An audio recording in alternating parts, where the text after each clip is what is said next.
বাঁশ দিলে লুকিয়ে লুকিয়ে কাঁদবেন না, বরং এমন ভাবে নিজের জীবনটাকে গুছিয়ে নিন যাতে যে মানুষটা ভেবেছিল আপনাকে পিছন থেকে আঘাত করে আপনাকে ভেঙে দেবে, একদিন সে নিজেই বুঝতে পারে ভুল মানুষকে আঘাত করেছিল। তার জীবনে একটা কথা মনে রাখবেন, সামনে দাঁড়িয়ে শত্রুতা করার মানুষকে সামলানো খুব কঠিন নয়, কঠিন হলো সেই মানুষটাকে চিনতে পারা যে সামনে আপনার ভালো চায়, আপনার পাশে থাকা অভিনয় করে, আপনার সাফল্যে হাততালি দেয়, অথচ আপনি ঘুরে গেলেই আপনার বিরুদ্ধে কথা বলে, আপনার ক্ষতি করার রাস্তা খোঁজে এবং আপনার দুর্বলতাগুলোকে আপনার বিরুদ্ধেই ব্যবহার করে। এমন মানুষ আপনার জীবনে থাকতেই পারে, হয়তো আছে, হয়তো আপনি ইতিমধ্যে এমন কারো দ্বারা কষ্ট পেয়েছেন, আপনি তাকে নিজের মানুষ ভেবেছিলেন, তার সঙ্গে নিজের ব্যক্তিগত কথা শেয়ার করেছিলেন, আপনার ভবিষ্যতে পরিকল্পনা বলেছিলেন, আপনার কষ্টের কথা বলেছিলেন, আপনার স্বপ্নের কথা বলেছিলেন, এমনকি হয়তো এমন কিছু কথাও তাকে বলেছিলেন যা পৃথিবীর আর কাউকে বলেননি। আর সেই মানুষটাই একদিন আপনার বিশ্বাসের সুযোগ নিয়ে আপনার পেছনে কথা বলেছে, আপনার নামে ভুল কথা ছড়িয়েছে, আপনার সম্পর্ক নষ্ট করার চেষ্টা করেছে, আপনার কাজের ক্ষতি করতে চেয়েছে, অথবা এমন একটা জায়গায় আঘাত করেছে যেখানে আপনি সবচেয়ে বেশি দুর্বল। তখন আপনার ভেতর থেকে একটা প্রশ্ন আসে, আমি তো ওর কোনো ক্ষতি করিনি, তাহলে ও আমার সঙ্গে এমন করলো কেন? এই প্রশ্নটাই আপনাকে সবচেয়ে বেশি কষ্ট দেয়, কারণ শত্রুর আঘাত যতটা কষ্ট দেয়, আপন মানুষ হয়ে শত্রুর মতো আচরণ করা মানুষটি আঘাত তার চেয়ে অনেক বেশি কষ্ট দেয়। অপরিচিত কেউ আপনার নামে খারাপ কথা বললে আপনি হয়তো পাত্তাই দেবেন না, কিন্তু যাকে আপনি বিশ্বাস করেছিলেন সে যদি আপনার নামে খারাপ কথা বলে, তখন আপনার বুকের ভিতরটা কেমন যেন ফাঁকা হয়ে যায়। মনে হয় মানুষটাকে আমি এতটা ভুল চিনলাম কিভাবে, আমি কিভাবে বুঝতে পারলাম না, আমি কিভাবে এতটা বিশ্বাস করলাম। আর তখনই অনেকে একটা ভুল করে বসেন, তারা নিজের ঘরে বসে কাঁদতে থাকে, বারবার সেই কথাগুলো মনে করেন, কে কি বললো, কার কাছে কি বললো, কেন বললো, এইসব নিয়ে দিনের পর দিন চিন্তা করেন। কেউ কেউ আবার সেই মানুষটাকে ফোন করে ঝগড়া করেন, কেউ সোশ্যাল মিডিয়ায় ইঙ্গিতপূর্ণ পোস্ট দেন, কেউ অন্যদের কাছে গিয়ে নিজের নির্দোষিতা প্রমাণ করতে থাকেন, কেউ আবার মনে মনে প্রতিশোধ নেওয়ার পরিকল্পনা করেন। কিন্তু আজকের ভিডিওতে আমি আপনাকে প্রতিশোধের সেই পুরনো রাস্তা দেখাবো না, কারণ কাকে গালাগালি করা, অপমান করা বা তার ক্ষতি করা কোনো শক্তির পরিচয় নয়।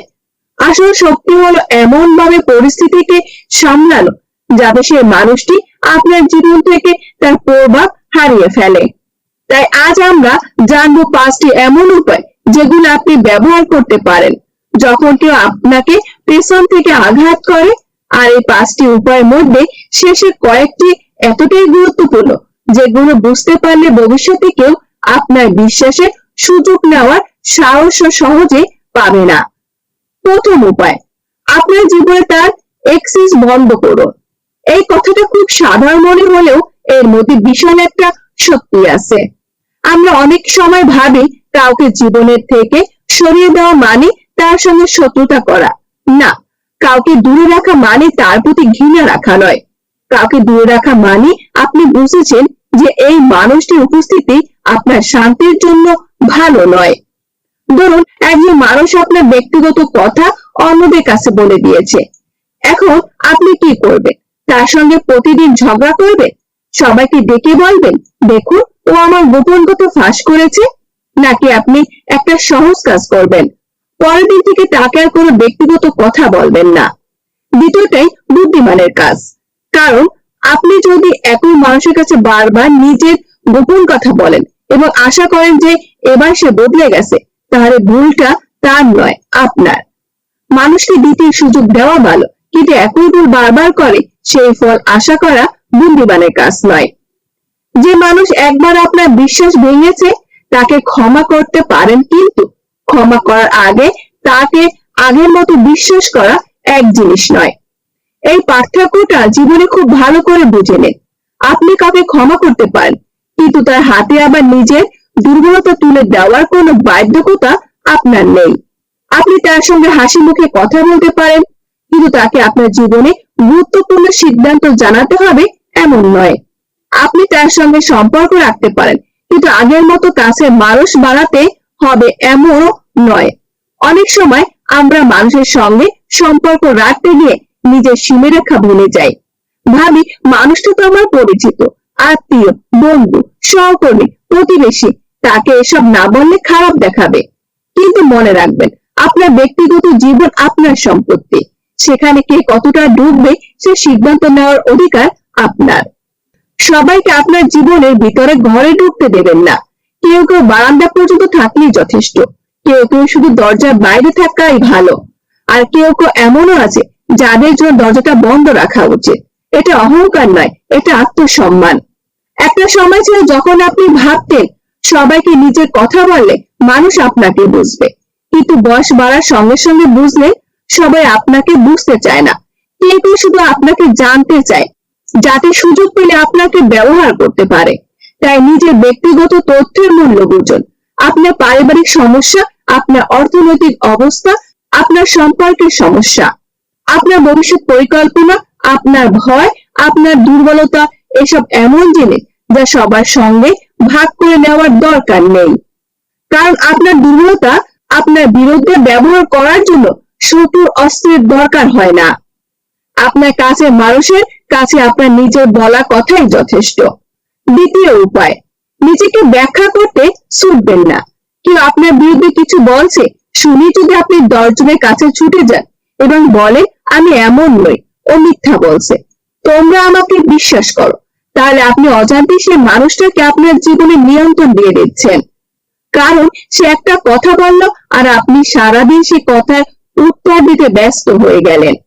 আপনার সময় গেল, আপনার মানসিক শান্তি গেল, আপনার কাজ নষ্ট হলো, আর সে বসে বসে দেখলো আপনি কিভাবে তার কথায় নড়ে চড়ে বসছেন। মনে রাখবেন, সবাইকে আপনার চরিত্রের সার্টিফিকেট দিতে যে হবে না। আপনার চরিত্র আপনার দীর্ঘদিনের আচরণে প্রকাশ পাবে। আপনি যদি সত্যি ভালো মানুষ হন, তাহলে একটা মিথ্যা কথা আপনার পুরো চরিত্রকে ধ্বংস করতে পারবে না। আর আপনি যদি ভুল করে থাকেন, তাহলে সেটাও স্বীকার করার সাহস রাখুন। কারণ নিজেকে নির্দোষ প্রমাণ করতে গিয়ে মিথ্যা বলা আরো বড় দুর্বলতা। কেউ যদি আপনার সম্পর্কে ভুল ধারণা নিয়ে থাকে, তাকে একবার প্রয়োজনে কথা বলতে পারেন, কিন্তু বারবার নিজের ব্যাখ্যা দিতে যাবেন না। যে মানুষ সত্যি আপনাকে জানে, সে আপনার একটা কথায় আপনাকে বিচার করবে না। আর যে মানুষ আপনার বিরুদ্ধে আগে থেকে সিদ্ধান্ত নিয়ে বসে আছে, তাকে হাজারটা যুক্তি দিলেও বদলাতে পারবেন না। তাই আপনার কাজ হলো নিজের জীবন ঠিক রাখা। আপনি আপনার কাজ করুন, আপনার চরিত্র ঠিক রাখুন, আপনার আচরণ ঠিক রাখুন। সময়কে কাজ করতে দিন। আজ যে মানুষ আপনার নামে কথা বলছে, কাল সেই মানুষই হয়তো দেখবে আপনি নিজের জায়গায় দাঁড়িয়ে আছেন, আর তার বলা কথাগুলো কোথাও নেই। সত্যি কথা একটা অদ্ভুত জিনিস, তাকে বেশি প্রচার করতে হয় না, সময়ের সঙ্গে সে নিজের সামনে চলে আসে। তৃতীয় উপায়, আপনার দুর্বলতা তার মানে প্রকাশ করবেন না। তৃতীয় উপায়, আপনার দুর্বলতা তার সামনে প্রকাশ করবেন না। এখন একটা বিষয় পরিষ্কার করে বলে, কাঁদা দুর্বলতা নয়, কষ্ট পাওয়া দুর্বলতা নয়, বিশ্বাস করে ঠকে যাওয়ার পর মন খারাপ হওয়া দুর্বলতা নয়। আপনি মানুষ, আপনার অনুভূতি থাকবে, আপনি কাঁদবেন, কষ্ট পাবেন, কিছুদিন খারাপ লাগবে, এটাই স্বাভাবিক। কিন্তু যার কারণে আপনি কষ্ট পেয়েছেন, তার সামনে নিজে ভেঙে পড়ার দৃশ্য দেখানো সবসময় বুদ্ধিমানের কাজ নয়। কারণ সবাই আপনার কান্না দেখে অনুতপ্ত হবে না। কেউ কেউ আপনার কান্না দেখে বুঝে যাবে যে কোন জায়গায় আঘাত করলে আপনি সবচেয়ে বেশি ভেঙে পড়েন, তারপর ভবিষ্যতে সেই জায়গায় আবার আঘাত করবে। তাই নিজের কষ্টকে সম্মান করুন, কিন্তু ভুল মানুষের সামনে নিজের কষ্টের দরজা খুলবেন না।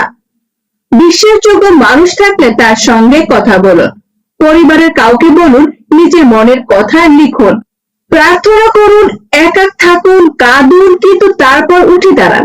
কারণ আপনার জীবনের গল্পের একটা খারাপ অধ্যায়কে পুরো বই হতে দেবেন না।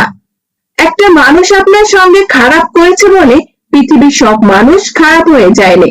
একটা সম্পর্ক ভেঙেছে বলে আপনার জীবন শেষ হয়ে যায়নি। একটা সুযোগ নষ্ট হয়েছে বলে ভবিষ্যতের সব সুযোগ শেষ হয়ে যায়নি। একটা মানুষ আপনার পেছনে বাঁশ দিয়েছে বলে আপনি নিজের জীবনটাই থামিয়ে দেবেন কেন? বরং নিজের কাছে একটা প্রশ্ন করুন, আমি কি তার জন্য আমার ভবিষ্যৎ নষ্ট করব? উত্তর অবশ্যই না। কারণ আপনার জীবন তার হাতে নয়, আপনার ভবিষ্যৎ তার হাতে নয়, আপনার শান্তিও তার হাতে থাকার কথা নয়। সে আপনার বিরুদ্ধে কথা বলছে, সেটা তার চরিত্রের পরিচয়। আপনি কিভাবে তারপর সেই ঘটনার পর নিজেকে সামলালেন, সেটাই আপনার চরিত্রের পরিচয়। চতুর্থ উপায়, প্রতিশোধ নয়, সীমারেখা তৈরি করুন। একই জায়গায় অনেকে ভুল করে, তারপর ভাবেন আমাকে আঘাত করেছে, আমিও তাকে আঘাত করব। ও আমার নামে কথা বলেছে, আমি ওর নামে কথা বলবো। ও আমার ক্ষতি করেছে, আমিও তার ক্ষতি করব। কিন্তু আপনি কি জানেন এতে কি হয়? আপনি আস্তে আস্তে সেই মানুষটির মতো হয়ে যান যাকে আপনি ঘৃণা করেছেন। আপনি যদি তার মতে আচরণ করেন, তার পার্থক্যটা কোথায় রইল? আসল জবাব হলো তার স্তরে নেমে না নিয়ে নিজের রাস্তাটা দূরে রাখা। তবে তার মানে এই নয় যে আপনি সব সহ্য করবেন, একদমই নয়। আপনি শান্ত থাকবেন কিন্তু দুর্বল হবেন না। আপনি ভদ্র থাকবেন কিন্তু বোকা হবেন না। আপনি ক্ষমা করবেন কিন্তু সীমারেখা ছাড়া নয়। কেউ যদি বারবার আপনার সঙ্গে অন্যায় করে, তাকে স্পষ্টভাবে বলুন, এই আচরণ আমি গ্রহণ করছি না। তারপর প্রয়োজন হলে দূরে সরে যান। কেউ আপনার সময় নষ্ট করলে তাকে আপনার সময় দেওয়া কমিয়ে দেন। কেউ আপনার ব্যক্তিগত কথা ছড়ালে তাকে ব্যক্তিগত কথা বলা বন্ধ করুন। কেউ আপনার সাফল্যকে ছোট করলে তার কাছ থেকে স্বীকৃতি চাওয়া বন্ধ করুন। কেউ আপনার প্রতিটি কাজে সমালোচনা করলে তার মতামতকে আপনার সিদ্ধান্তের ভিত্তি বানানো বন্ধ করুন। এটাই আসল বাঁশের ছাড়। কারণ মানুষটি গিয়ে আঘাত করার চেয়ে তার উপর থাকা প্রভাব কেড়ে নেওয়া অনেক বড় ব্যাপার। আপনি যখন তার কথায় কাঁদবেন না, তার অনুমোদনের জন্য অপেক্ষা করবেন না, তার প্রশংসা চান না, তার সমালোচনায় ভেঙে পড়েন না, তখন সে বুঝবে তার ক্ষমতা শেষ। একটা কথা মনে রাখবেন, যে মানুষ আপনার আবেগ নিয়ন্ত্রণ করতে পারে, তার হাতে আপনার একটা অংশের ক্ষমতা চলে যায়। তাই নিজের আবেগের রিমোট কন্ট্রোল অন্য হাতে দেবেন না। কেউ আপনাকে রাগাতে চাইলে আপনি রেগে গেলেন, কেউ আপনার অপমান করতে চাইলে আপনি সারাদিন সেই অপমান নিয়ে ভাবলেন, কেউ আপনাকে ঈর্ষা দেখালো, আপনি তার সঙ্গে পাল্লা দিয়ে শুরু করলেন, তাহলে সে আপনার মন নিয়ন্ত্রণ করছে। তার আপনি যদি শান্ত থাকেন, নিজের কাজ করেন, প্রয়োজনে দূরত্ব রাখেন, তাহলে নিয়ন্ত্রণ আপনার হাতে থাকে। পঞ্চম এবং সবচেয়ে বড় উপায়, নিজের উন্নতিকে আপনার উত্তর বানান। এটা প্রতিশোধের সবচেয়ে শক্তিশালী রূপ। কেউ আপনার সাফল্য দেখতে পারে না, ভালো কাজ করুন। কেউ আপনাকে ছোট করছে, নিজের ক্ষমতা বাড়ান। কেউ কেউ আপনার নামে কথা বলছে, নিজের চরিত্র এমন রাখুন যাতে মানুষ আপনার কাজ দেখে আপনার সম্পর্ক সিদ্ধান্ত নেয়। কেউ আপনার পিছনে ফেলতে চেয়েছে, নিজের গতিটা বাড়ান। কিন্তু এখানে একটা বিষয় খুব গুরুত্বপূর্ণ, শুধু তাকে দেখানোর জন্য সফল হতে যাবেন না। কারণ যদি আপনার সাফল্য কোনো উদ্দেশ্য হয় ওকে দেখিয়ে দেব, তাহলে আপনার সাফল্য চাবিটা ওর হাতে রয়ে গেল। আপনার সাফল্য তার জন্য নয়, আপনার সাফল্য আপনার জন্য। আপনি বড় হবেন কারণ আপনি বড় হতে চান। আপনি টাকা উপার্জন করবেন কারণ আপনার স্বাধীনতা দরকার। আপনি নিজের শরীরের যত্ন নেবেন কারণ আপনার সুস্থ থাকতে হবে। আপনি নিজের কাজ করবেন কারণ আপনার স্বপ্ন আছে। আপনি নিজের জীবন সুন্দর করবেন কারণ আপনি সুন্দর জীবন পাওয়ার যোগ্য। যে মানুষ আপনাকে কষ্ট দিয়েছে, সে আপনার জীবনের গল্পের একটা চরিত্র মাত্র। তাকে আপনার গল্প লেখক বানাবেন না। সে যদি আপনার জীবনে একটা অধ্যায় হয়ে থাকে, তাহলে আপনি কেন পুরো বইটা তার নামে লিখবেন? অনেক মানুষ এখানেই আটকে যায়। তার বছরের পর বছর আগে একটা বিশ্বাসঘাতকতা মনে রাখে।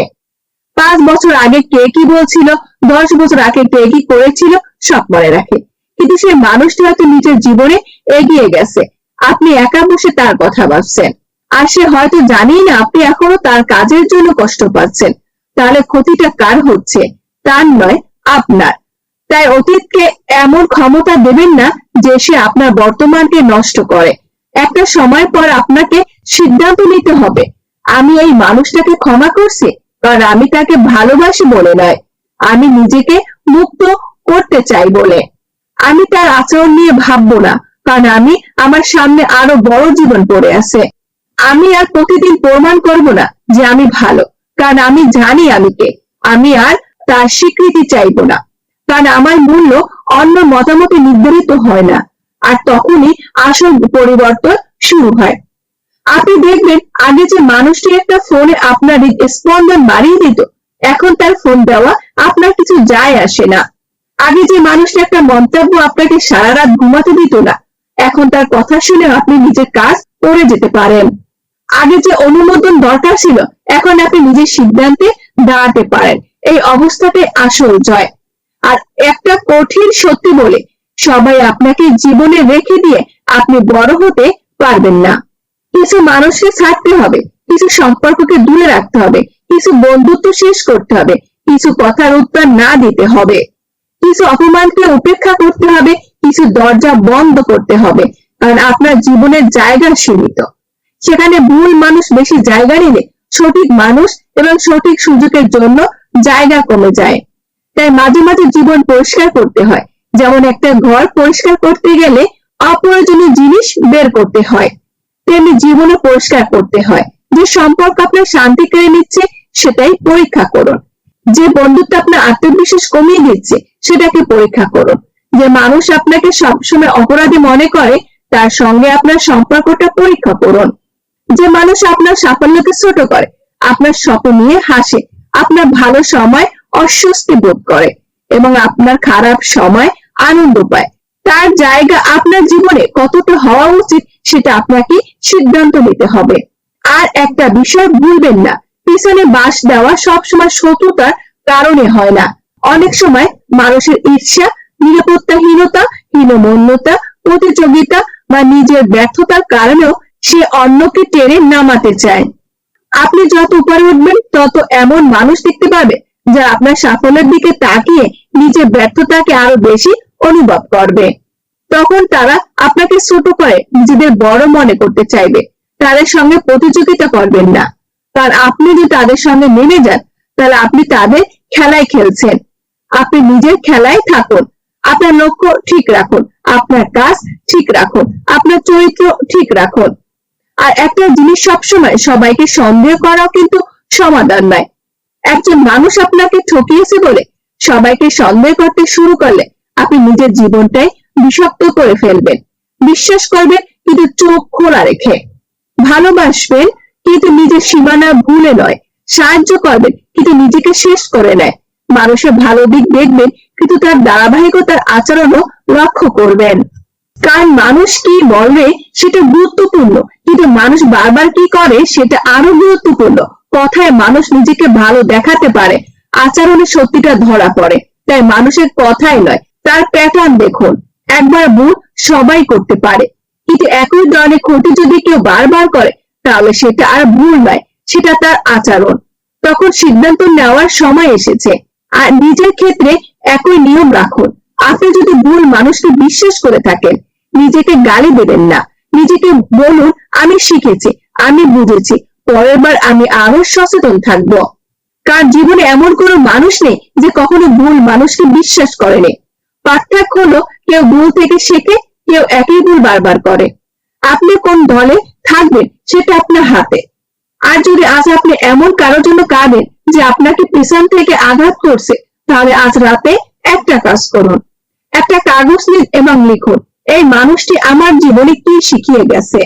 হয়তো সে শিখিয়েছে সবাইকে সব কথা বলতে নেই, হয়তো সে শিখিয়েছে মানুষের কথার চেয়ে কাজ দেখতে হয়, হয়তো সে শিখিয়েছে নিজেই এই নিজের সীমারেখা রাখতে হয়, হয়তো সে শিখিয়েছে নিজের পায়ে দাঁড়াতে হয়, হয়তো সে শিখিয়েছে যে অতিরিক্ত প্রত্যাশা কষ্টের কারণ।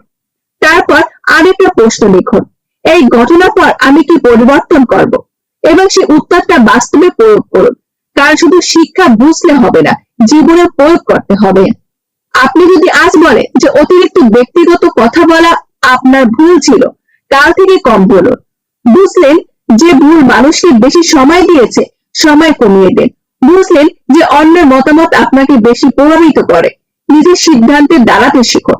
বুঝলেন যে আপনার আত্মসম্মান দুর্বল, নিজের প্রতি সম্মান তৈরি করুন। তখনই আঘাতটা অর্থপূর্ণ হবে।